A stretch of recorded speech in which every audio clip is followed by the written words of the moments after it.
जय श्री राम, जय हनुमान। वीडियो को अंत तक जरूर देखें जिससे दी गई जानकारी आपको पूर्णतः प्राप्त हो। शिवलिंग पर जल चढ़ाते समय इन बातों का आपको ध्यान रखना चाहिए जिससे कि शिव जी आपसे क्रोधित ना हो, क्योंकि शिव ही एक ऐसे देव है जो सौम्य स्वभाव के देव है। और शिवलिंग पर जल चढ़ाते समय आपको इन विशेष बातों का ध्यान रखना चाहिए।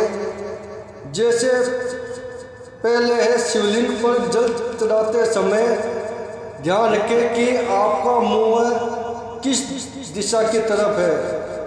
पूर्व दिशा की ओर नहीं होना चाहिए, उससे शिव जी क्रोधित भी होते हैं। और दूसरा है, शिव जी को जल अभिषेक करने के लिए तांबे का पात्र सबसे अच्छा माना जाता है, क्योंकि तांबे के पात्र में पंचभूतों की शक्ति होती है। तो तांबे के पात्र से ही आपको जल अभिषेक करना चाहिए। और तीसरा उपाय है कि स्टील के पात्र से शिवलिंग पर जल नहीं चढ़ाना चाहिए।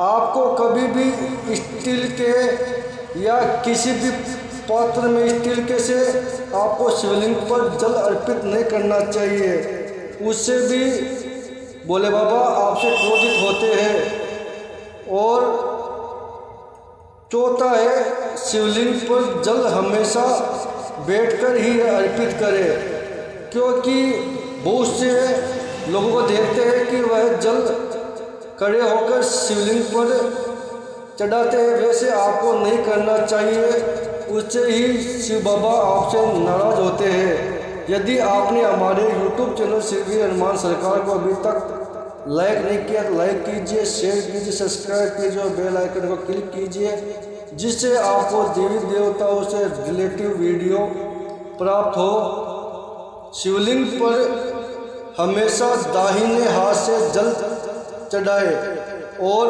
बाएं हाथ से दाहिने हाथ पर स्पर्श करें।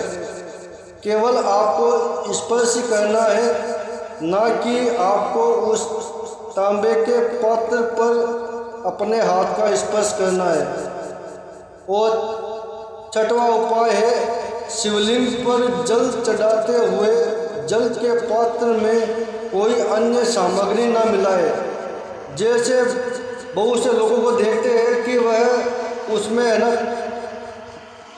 चावल ले लिए या कोई अन्य सामग्री उसमें डाली, तो ऐसा बिल्कुल ही नहीं करना चाहिए। आपको केवल सिंपल जल ही आपको शिवलिंग पर चढ़ाना चाहिए।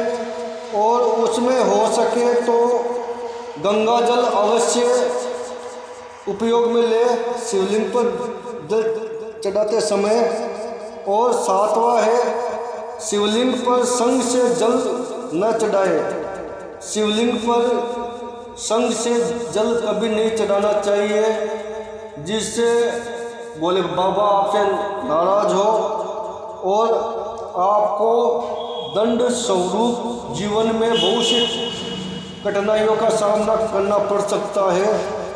और आठवां है, शिवलिंग पर जल के पात्र से धार बनाते हुए धीरे से जल अर्पित करें। जितना आप ऊपर से धार बनाएंगे शिवलिंग पर, उतना ही आपसे भोले बाबा प्रसन्न होते हैं और आपको मनोवांछित फल प्रदान करते हैं। और आपके घर परिवार में खुशी का माहौल रहता है।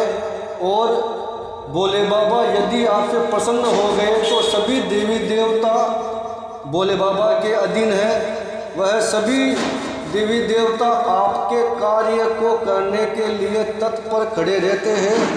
यदि आपसे भोले बाबा नाराज है तो आपके दुनिया की कोई भी शक्ति आपकी मदद नहीं कर सकती, क्योंकि भोले बाबा को बोला इसीलिए बताया गया है क्योंकि भक्तों ने आज तक जितनी पूजा की है उनको भोले बाबा ने मनचाहा वरदान दे दिया, इसीलिए उनको भोलेनाथ भी कहा जाता है। और वीडियो आगे से आगे लोगों तक शेयर करें